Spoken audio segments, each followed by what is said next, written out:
warahmatullahi wabarakatuh. Kenalkan, saya Wiwi Rindayati, dosen dari Departemen Ilmu Ekonomi FEM IPB. Pada kesempatan ini mau memberikan mata kuliah Ekonomi Regional dan Perkotaan dengan topik Otonomi Daerah dan Desentralisasi Fiskal. Tim pengajar dari mata kuliah ini adalah Bu Sahara, Bu Yeti, saya sendiri Wiwi, Bu Mutiara, dan Bu Sulfa. Tujuan dari pembelajaran pada pagi hari ini adalah satu, memahami konsep otonomi daerah, kemudian payung hukum daripada otonomi daerah, tujuan dari otonomi daerah, desentralisasi fiskal, sumber-sumber pendapatan daerah, dan kinerja desentralisasi fiskal. Konsep dari otonomi daerah. Otonomi daerah adalah hak, wewenang, dan kewajiban daerah otonom untuk mengatur dan mengurus sendiri urusan pemerintahan dan kepentingan masyarakat setempat sesuai dengan peraturan perundang-undangan yang berlaku.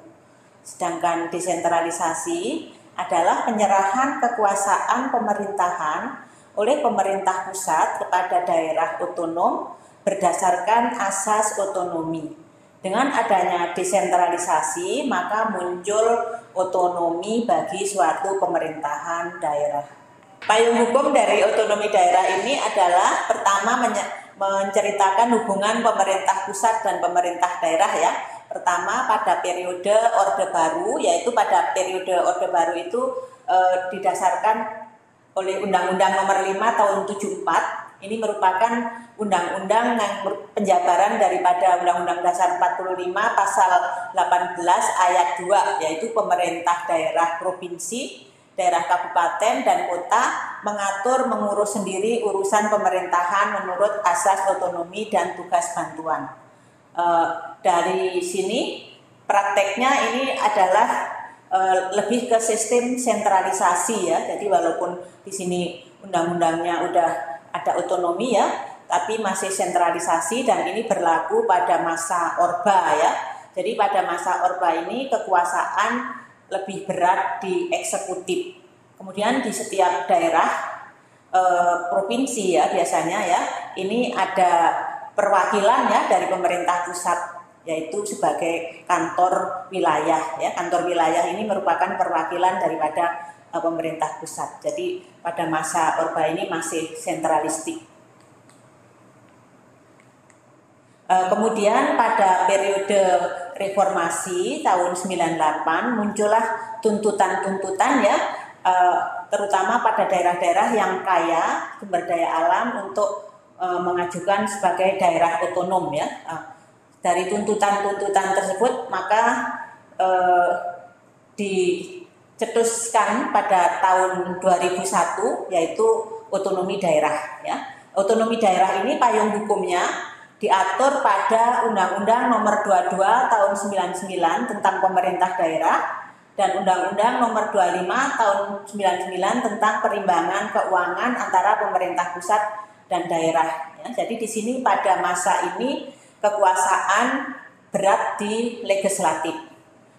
Dari undang-undang ini kemudian disempurnakan ya, karena adanya banyak masih kekurangan di sana sini ya, jadi akhirnya disempurnakan tahun 2004 yaitu dengan Undang-Undang Nomor 32 dan 35 ya. 32 ini tentang pemerintah daerah dan 35-nya tentang perimbangan keuangan.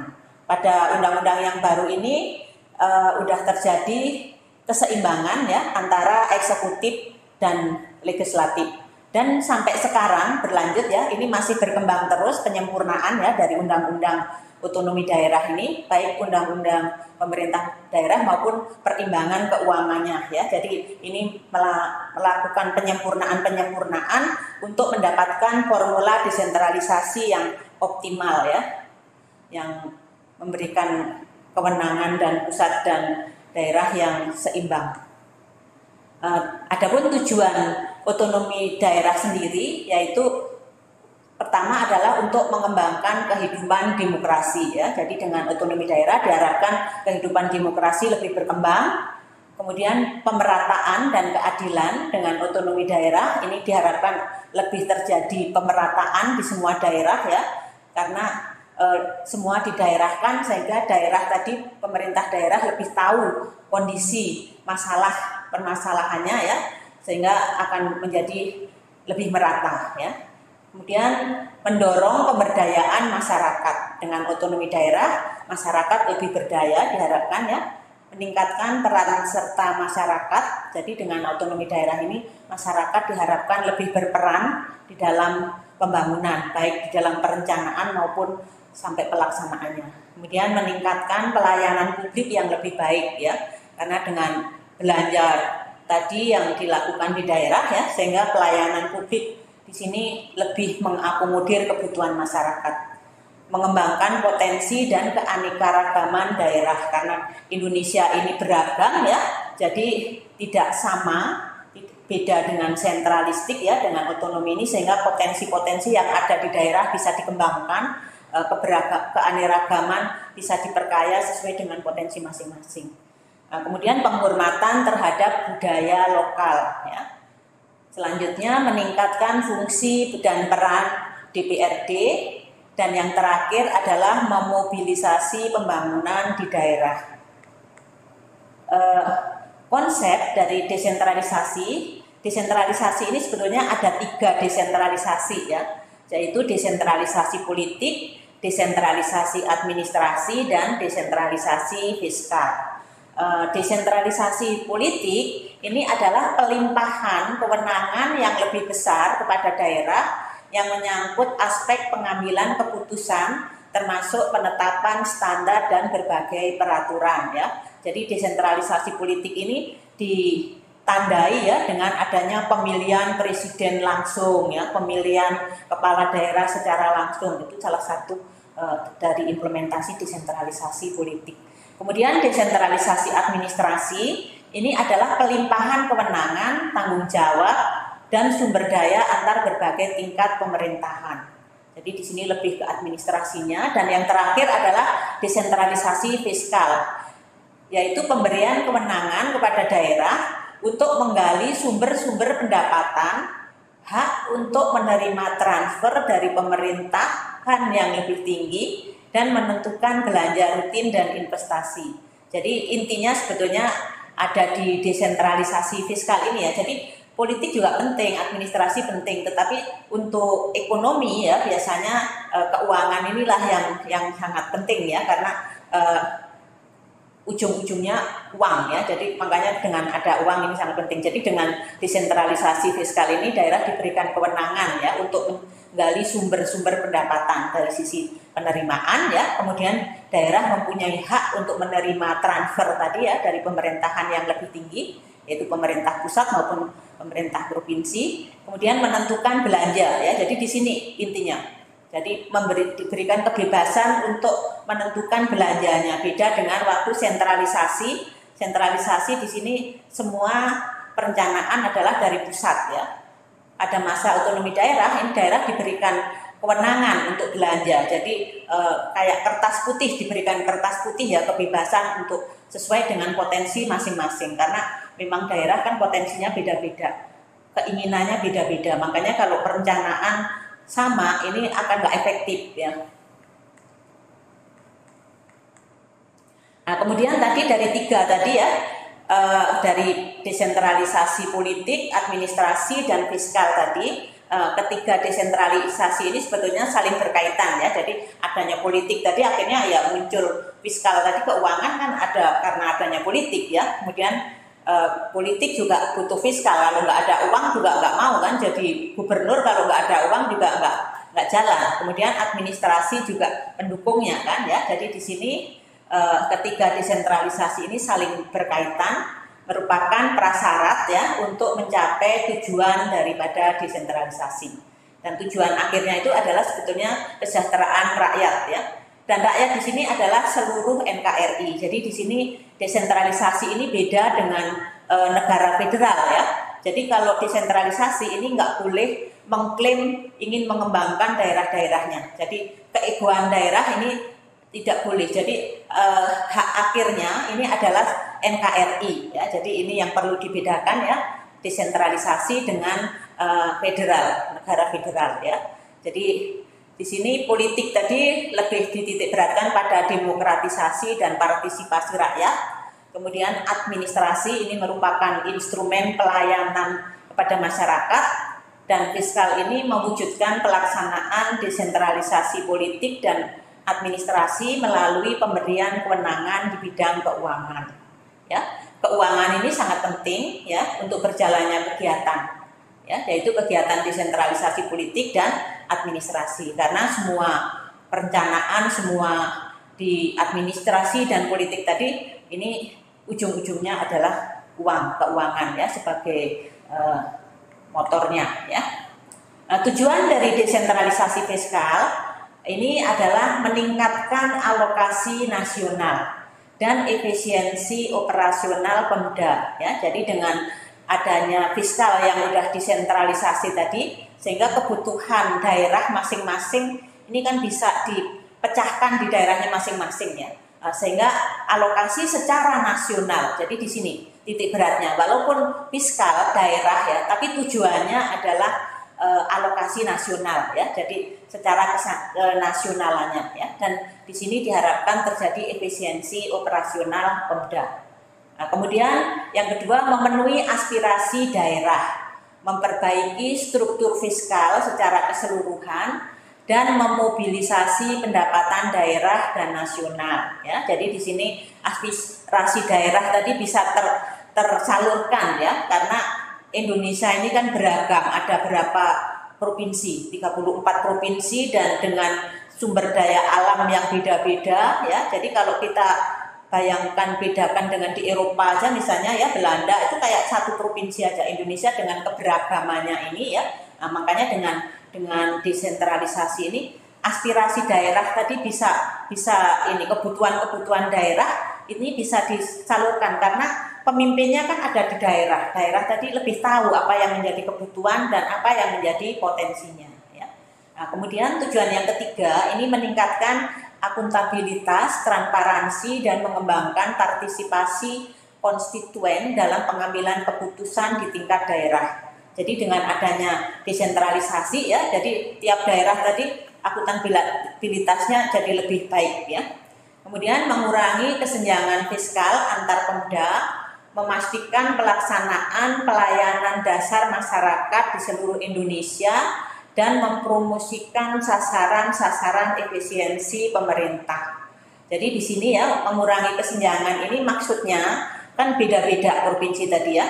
Ada NTT yang masih kurang, ada daerah-daerah yang kaya sumber daya alam. Nah, di sini fungsinya ada DAU tadi, ada dana transfer tadi ya. Jadi dengan dana transfer tadi ini pemerintah akan memberikan DAU ini ya, memberikan celah fiskal ya. Jadi yang kurang tadi akan diberikan lebih banyak ya, sementara yang kaya sumber daya alam tadi ya diberikan banyak ya, sesuai dengan bagi hasilnya tadi. Tapi yang kurang tadi juga dapat hak ya, hak dari pusat ya, berupa DAU tadi. Walaupun memang DAU ini masih sepanjang ini adalah hanya memenuhi SPM ya, standar kebutuhan minimum ya.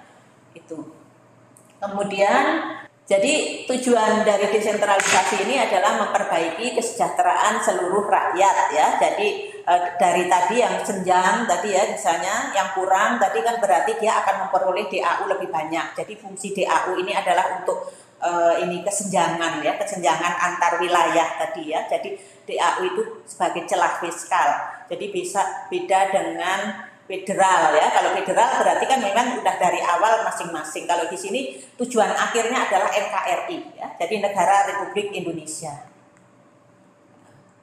Desentralisasi fiskal ini adalah kemandirian daerah ya dalam memperoleh pendapatan untuk membiayai pengeluarannya ya. Jadi di sini desentralisasi ini beda dengan sentralisasi ya. Jadi kalau sentralisasi itu biasanya pendapatan yang menentukan kan pemerintah pusat. Dengan desentralisasi daerah diberikan kewenangan ya untuk membiayai pengeluarannya ya. Jadi di sini disebut dengan desentralisasi dari sisi penerimaan ya. Jadi dengan desentralisasi daerah diberi kewenangan menggali potensinya ya untuk mencari PAD ya.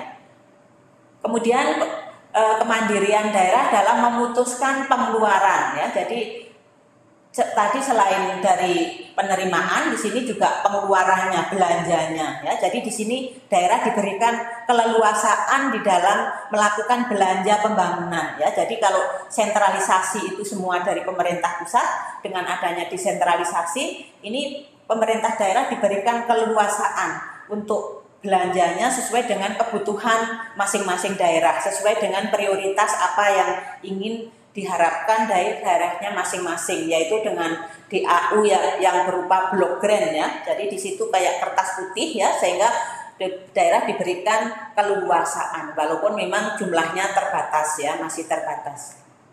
Kemudian sumber penerimaan daerah ya. Jadi sumber penerimaan daerah ini selama desentralisasi ini ada, pertama adalah pendapatan asli daerah atau PAD ya. PAD inilah yang bisa digali oleh pemerintah daerah ya. Jadi yang diberikan keleluasaan dalam menggali tadi ini adalah mencari sumber-sumber penerimaan daerah tadi ya. PAD ini terdiri dari pajak daerah ya. Pajak daerah ini adalah pajak hotel, restoran, hiburan, iklan, bahan galian, bangunan C, penerangan jalan, pajak bumi dan bangunan ya. Nah, kemudian retribusi daerah ya, retribusi ini kaitannya dengan parkir, tempat wisata dan retribusi lainnya.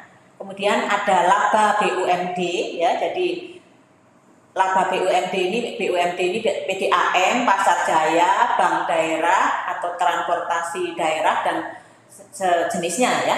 Nah, kemudian ada hasil kekayaan daerah yang dipisahkan, kemudian ada PAD lainnya. Jadi ini PAD inilah yang diberikan keleluasaan ya oleh pemerintah untuk pemerintah daerah tadi bisa menggali tadi. Nah, kemudian selain dari PAD, ini ada dana perimbangan ya atau dana transfer dari pusat. Dana selama ini pelaksanaan desentralisasi, dana perimbangan ini yang masih besar ya. PAD tadi masih kecil ya. Jadi dana perimbangan ini ada dua skop ya. Jadi dana dari bagi hasil dan dana dari sumber daya alam. Dana dari bagi hasil ini ada bagi hasil pajak ya. Jadi pajak di sini beda dengan pajak yang di atas. Kalau pajak daerah tadi kan hanya hotel, restoran, hiburan tadi ya. Nah, ini pajak nasional ya, pajak yang dipungut oleh pemerintah pusat. Ini pajak penghasilan, pajak pertambahan nilai, pajak penjualan, pajak impor, pajak ekspor, pajak barang mewah ya. Nah, jadi pajak-pajak yang besar ini masih dikuasai oleh pemerintah pusat ya. Yang didaerahkan tadi baru yang ini ya. Jadi pajak hotel, restoran, hiburan dan iklan tadi ya. Nah, kemudian selain bagi hasil pajak juga bagi hasil sumber daya alam ya. Makanya di sini daerah-daerah yang kaya sumber daya alam kalau waktu sentralisasi dia sama dapatnya kecil ya, tetapi di sini dikembalikan lagi ya. Jadi ada formulanya ya, jadi berapa persen. Nah, ini formulanya juga dengan undang-undang itu ya, perimbangan keuangan yang formula berubah tadi sebetulnya ini ada tarik ulur ya antara pemerintah daerah dengan pemerintah pusat. Kalau pemerintah pusat maunya ya dikembalikannya masih sedikit aja kan gitu ya. Jadi kalau pemerintah daerah inginnya lebih banyak karena kan yang punya gitu ya. Jadi di sini sumber daya alam yang dibagi hasilkan itu adalah migas ya, kemudian kelautan, kehutanan dan pertambangan. Makanya daerah-daerah yang kaya sumber daya alam ini dengan otonomi daerah dia sekarang menjadi daerah yang kaya ya keuangannya ya, karena mendapatkan keuangan perimbangannya dari sumber daya alam ini yang besar ya. Kalau sebelum otonomi kan nggak dapat, makanya waktu tuntutan otonomi daerah yang paling kenceng itu adalah daerah-daerah yang kaya, karena daerah yang kaya ini ingin malah merdeka kalau bisa ya, jadi ingin mengolah sendiri, mengelola sendiri dari perolehan sumber daya alamnya ya. Oke ya, jadi itu sumber dari dana bagi hasil ya, jadi bagi hasil pajak, bagi hasil sumber daya alam. Kemudian dana alokasi umum. Nah, ini dana alokasi umum inilah inti dari desentralisasi fiskal ya. Jadi ini adalah dana dari pemerintah pusat yang diberikan ke pemerintah daerah ya sebagai mengisi celah fiskal ya. Jadi daerah-daerah yang antara kebutuhan dengan penerimaannya tadi masih kurang ya. Nah, di sini diberikan dana ya dari pemerintah pusat sebagai block grant ya. Apa artinya block grant? Block grant ini berarti sebagai kertas putih ya. Jadi dia bisa membelanjakan sesuai dengan kepentingan daerah. Kalau masa sentralisasi di sini daerah tadi belanjanya sudah ditentukan oleh pemerintah pusat ya, jadi spesifik grant. Tetapi dengan desentralisasi DAU ini menjadi block grant. Nah, inilah jadi kebebasan belanja tadi ini dari DAU ini ya. Nah, kemudian ada dana alokasi khusus ya. Jadi dana alokasi khusus ini kegiatan khusus untuk urusan daerah ya, tapi sesuai dengan prioritas nasional ya. Jadi ini biar pemerintah pusat juga masih bisa mengendalikan sesuai dengan aspirasinya. Nah, jadi ini lewat DAK ini ya. Jadi DAK ini diberikan ke daerah tetapi masih sesuai dengan prioritas daripada pemerintah pusat. Misalnya pemerintah pusat prioritasnya adalah ingin mengurangi kemiskinan lewat infrastruktur misalnya. Berarti arahnya ya ke sana ya. Jadi dalam rangka kemiskinan. Nah, ini DAK ini biasanya diberikan daerah untuk membuat ini ya, proposal ya. Jadi membuat proposal, nah nanti kalau proposalnya sesuai berarti akan didanai oleh pusat ya. Jadi ini ada syarat-syaratnya ya untuk penerima DAK ini, berarti dikaitkan dengan prioritas nasional tadi ya. Nah, kemudian dana yang terakhir ya, ini selain tadi dana alokasi khusus, ini ada dana dari pusat, ini mulai tahun 2005 ya. Mulai adanya adalah alokasi dana desa ya. Jadi alokasi dana desa ini langsung dialokasikan ke desa ya. Ini dalam rangka membangun dari pinggiran. Jadi sebetulnya ini langsung ke wilayah desa, aparat desa. Derajat desentralisasi fiskal. Apa itu derajat desentralisasi fiskal? Tadi kan udah membicarakan masalah penerimaan ya. Jadi derajat desentralisasi fiskal ini adalah kemandirian keuangan daerah ya. Kemandirian keuangan daerah ini merupakan kemampuan daerah dalam membiayai kegiatan penyelenggaraan pemerintahan dan pembangunan melalui peningkatan potensi penerimaan daerah. Derajat desentralisasi fiskal ini merupakan ukuran dari kemandirian daerah ya. Jadi kalau daerah tadi punya sumber-sumber penerimaan yang banyak ya, berarti di sini derajatnya semakin tinggi ya. Makanya derajat desentralisasi fiskal ini diukur ya, ukurannya ya. Jadi derajat desentralisasi fiskal adalah ukuran kemampuan pemerintah dalam rangka meningkatkan pendapatan asli daerah ya, guna membiayai pembangunan. Derajat desentralisasi fiskal ini ukurannya rasio PAD dibagi total penerimaan daerah. Jadi harapannya penerimaan tadi, beberapa penerimaan tadi itu yang besar proporsi PAD seharusnya ya. Karena kalau daerah bisa menghasilkan PAD besar, berarti ketergantungan dari pemerintah pusat akan semakin kecil ya.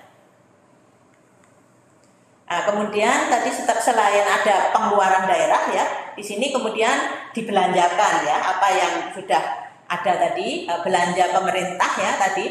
Nah, ini ada belanjanya ada dua, yaitu belanja rutin dan belanja pembangunan ya. Apa itu belanja rutin? Belanja rutin itu adalah pengeluaran untuk pemeliharaan atau penyelenggaraan pemerintah sehari-hari ya, terdiri dari belanja pegawai, belanja barang, subsidi daerah otonom, biaya cicilan utang luar negeri dan dalam negeri ya. Jadi yang rutin itu. Kemudian pengeluaran pembangunan ya, atau biasa juga pengeluaran untuk investasi, atau biasanya disebut dengan daftar isian proyek daerah ya di sini.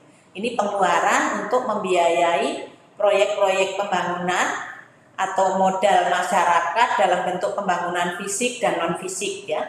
Jadi untuk infrastruktur, pendidikan, kesehatan, agama, sosial, pertanian, hukum, politik, perdagangan, tenaga kerja dan sebagainya. Dari ini kemudian ada urusan kewenangan pemerintah pusat ya. Jadi yang didesentralisasikan tadi apa saja ya, dan apa saja sektor-sektor yang masih menjadi urusan kewenangan pemerintah pusat ya. Jadi semua sektor itu didesentralisasikan kecuali ya, jadi ini kecuali 5 sektor ini ya. Jadi kecuali urusan politik luar negeri, pertahanan dan keamanan, kemudian moneter dan fiskal, kemudian justisi atau hukum, dan agama ya. Jadi ini 5 sektor ini masih menjadi kewenangan pemerintah pusat ya. Jadi di sini masih ada kanwilnya ya yang ngurusin ya. Jadi ini belum didesentralisasikan, belum didaerahkan. Ini masih menjadi kewenangan pemerintah pusat. Jadi karena ada beberapa pertimbangan yang sangat penting ya, karena kayak urusan luar negeri itu kan berarti harus pemerintah pusat yang memberikan ini. Jadi nggak daerah belum diberi kewenangan untuk kaitan dengan politik luar negeri ya. Kemudian pertahanan keamanan ini juga masih menjadi sangat penting dan ini menjadi urusan pemerintah pusat. Kemudian moneter juga fiskal ini kan merupakan kebijakan makro ya. Jadi ini walaupun fiskal tadi didesentralisasikan, tapi untuk kebijakan fiskal yang kaitannya dengan kebijakan secara makro ya, ini masih menjadi urusan pemerintah pusat ya. Kemudian hukum juga ya, agama. Kemudian dari tadi ya yang didesentralisasikan tadi, di sini ada beberapa pelayanan publik ya yang memenuhi kebutuhan dasar ya. Tadi kan untuk DAU tadi ya itu kan kaitannya dengan pemenuhan kebutuhan dasar ya. Nah ini yang sebagai pemenuhan kebutuhan dasar ini adalah pada pendidikan ya. Jadi pendidikan ini harus mendapatkan, harus dapat ya, harus ada, harus didanai. Kaitannya minimal sesuai dengan SPM ya, standar kebutuhan minimum ya. Jadi di sini pendidikan ini karena sangat penting ya, karena pentingnya sektor ini ya. Kemudian di sini malah untuk pendidikan ini alokasi anggaran kalau nggak salah minimal 20% ya. Nah, kemudian kesehatan ya, kesehatan ini juga hal yang untuk pemenuhan kebutuhan dasar. Kalau nggak salah ada rambu-rambunya di sini, walaupun nggak semuanya udah bisa melakukan ya. Ini minimal 10% ya. Kemudian pekerjaan umum dan penataan ruang. Kemudian perumahan rakyat dan kawasan pemukiman, ketentraman, ketertiban umum dan perlindungan masyarakat dan sosial. Nah, ini adalah pelayanan publik yang didasarkan untuk pemenuhan kebutuhan dasar. Nah, ini tadi ya kalau diklasifikasikan tadi ya urusan pemerintahan berdasarkan Undang-Undang RI Nomor 23 Tahun 2014 tentang pemerintahan daerah ya tadi ya. Ada yang urusan absolut ya yang tidak bisa didaerahkan tadi yaitu politik luar negeri, pertahanan, keamanan, moneter dan fiskal, justisi dan agama ya. Kemudian ada yang ini untuk wajib ya. Wajib ini ada yang wajib untuk kebutuhan dasar ya. Wajib untuk kebutuhan dasar ini pelayanan dasar ini pendidikan dan kesehatan, ini yang sangat penting dua ini ya. Nah, kemudian pekerjaan umum dan penataan ruang yang tadi udah Ibu ulang tadi ya, perumahan rakyat dan kawasan pemukiman, ketentraman, ketertiban umum, perlindungan masyarakat dan sosial. Nah, kemudian ada yang non pelayanan dasar ya, wajib tapi tidak pelayanan dasar ya. Di sini tentang tenaga kerja, pemberdayaan perempuan dan perlindungan anak dan pangan, pertanahan, lingkungan hidup, administrasi kependudukan dan seterusnya. Ini merupakan pelayanan non dasar ya. Kemudian ada pelayanan pilihan ya. Jadi pilihan ini didasarkan pada potensi daerahnya. Jadi kalau daerahnya mungkin daerah pantai ya, berarti di sini mungkin ada kelautan dan perikanan ya. Ada daerah-daerah yang wisata, pariwisata.